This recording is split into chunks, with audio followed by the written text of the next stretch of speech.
Mimi haya kwa ukweli sina ya kusema mengi, kwa sababu hapa hata sijui na muhadisia nani ambaye hana macho.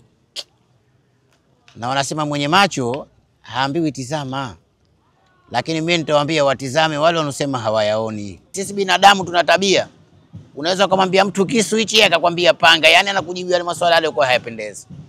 Lakini kwa upande wa Dr. Mwinyi, Dr. Mwinyi kaifanya mengi sana, mengi hasa, na mimi nafikiri hata wenzetu wanaridhika na yaliyofanywa, isipokuwa tumebakia kama klabu ni vyama.